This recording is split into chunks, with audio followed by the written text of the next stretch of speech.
Behold, the ancient scroll of Culinaris. It speaks of an epic journey through the oven. Quest to master the art of cooking. This Odyssey promises the wisdom of the ages for those brave enough to embark on it. We must follow this path.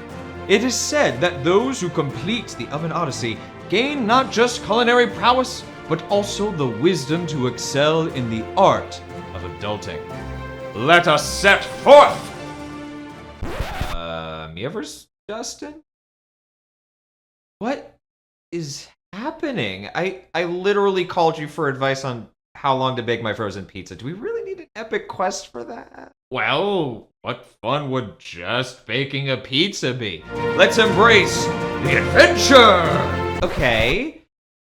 Can we just look it up? Why all the theatrics? You know, the Miaverse. It's always extra. It's always adventurous. Come on. Aren't you a bit curious? Okay. As long as I actually get to eat my pizza later. Deal. Now, let's set forth on our Oven Odyssey!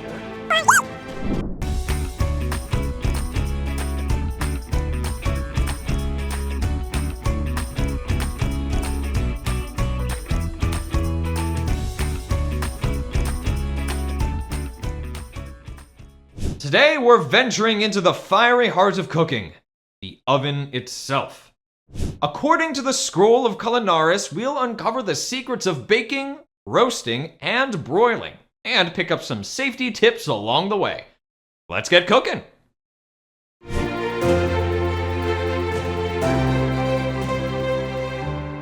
Behold, the baking shores, where the sands are fine like flour and the sun bakes all in gentle warmth.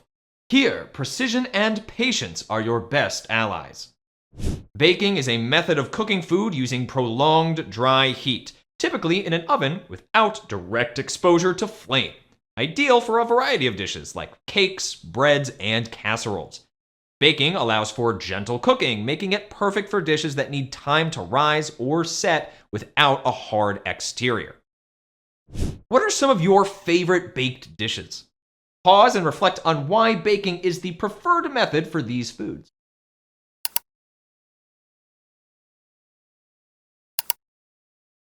Maybe a delicious lasagna that melds all that gooey cheese and noodles. Or perhaps a hearty egg dish like shakshuka. Each food or recipe requires specific temperature settings for the best results. To start your baking journey, the first step is to preheat your oven. Preheating means getting your oven up to the temperature your recipe calls for before you start cooking. Your oven will usually have a button or dial for this. You can check your manual if you're not sure. The general temperature range for baking varies depending on the type of dish being prepared, but it typically falls between 325 degrees Fahrenheit and 375 degrees Fahrenheit. And always remember, never leave your oven unattended while it's on for safety. The key to successful baking is even heat distribution. That's why the placement of your baking tray in the oven matters. The middle rack is usually the sweet spot for most recipes. Placing the tray in the middle ensures that heat circulates evenly around the food, cooking it uniformly. If you place it too high or too low, the direct heat can cause uneven baking. Some ovens even have a convection feature. This means they use a fan to circulate hot air around the food, which helps it cook more evenly and often faster. Check your oven manual to see if you have this feature available.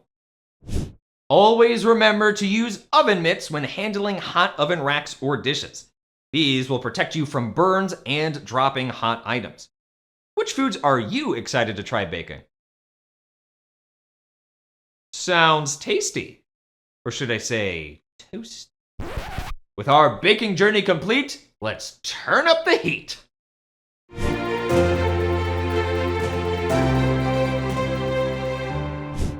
We now tread upon the roasting plains where the heat of the great sun caramelizes and transforms. The secret? High heat and the art of timing. Roasting transforms ingredients with high heat, creating rich flavors and textures.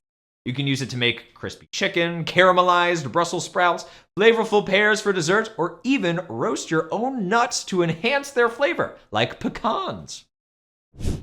Roasting is perfect for meats, vegetables, and even fruits. The key? High heat and the Maillard reaction. Remember that?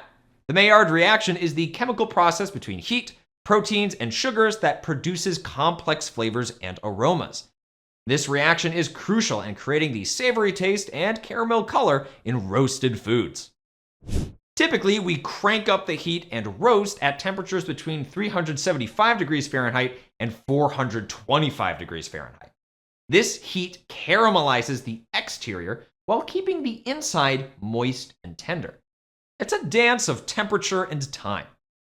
Consider how the high heat of roasting affects the texture and flavor of food. Can you recall a dish where roasting made all the difference?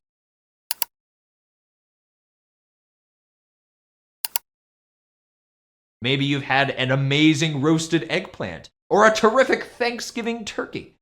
Roasting helps add complex flavor and texture. It's essential to adapt your roasting technique based on the ingredient. Remember to use a thermometer for meats and keep an eye on vegetables. Don't forget, experimentation is key to finding your perfect roast.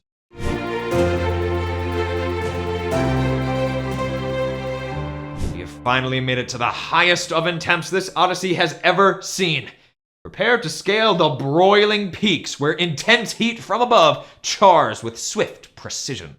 It's a test of speed and vigilance. Broiling is a cooking method that uses a burst of high direct heat from above to quickly cook and brown the surface of food.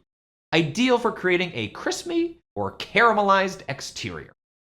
A broiler is an element inside your oven that's usually near the top.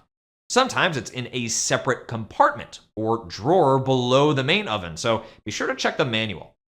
There will be a setting to preheat your broiler like you did for baking. Your options are typically low or high broil. You can consult your oven manual for specifics. When broiling, you place your food close to this heating element and set the temperature to high because it's about direct, intense heat.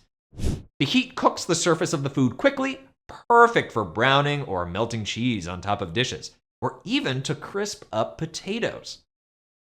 But how close do you think the food should be to the heat source? The distance from the broiler can vary slightly depending on your oven and the specific dish you're cooking. A general guideline is to place them about 4 to 6 inches away from the broiler. For thinner cuts of meat, fish, or vegetables that require less cooking time, place them closer to the broiler, about 3 to 4 inches away, for a rapid sear or char, which adds flavor and texture without overcooking the inside. You can also use the broiling technique as a finishing touch. Can you think of a food that you might start by baking, then finish by broiling to give it a golden, crunchy top? This method is great for things like French onion soup, enchiladas, or even shepherd's pie. It adds a delightful, golden, crispy layer to the top, enhancing both flavor and texture. What would you choose to broil and why?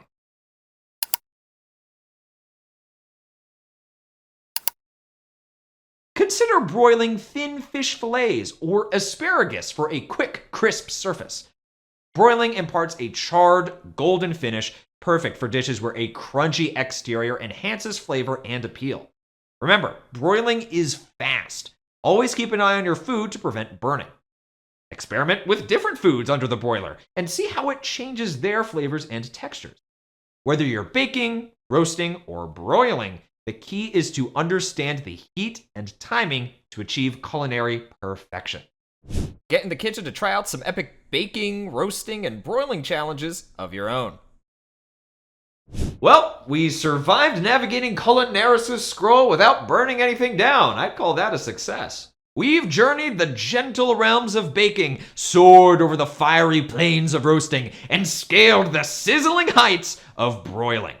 We're true culinary heroes. Who knew an oven odyssey could be so epic? I'm ready to bake, roast, and broil like a pro. And hey, I didn't even burn my pizza this time. Adventures in the Miaverse are always full of surprises. We'll catch you at our next adulting adventure.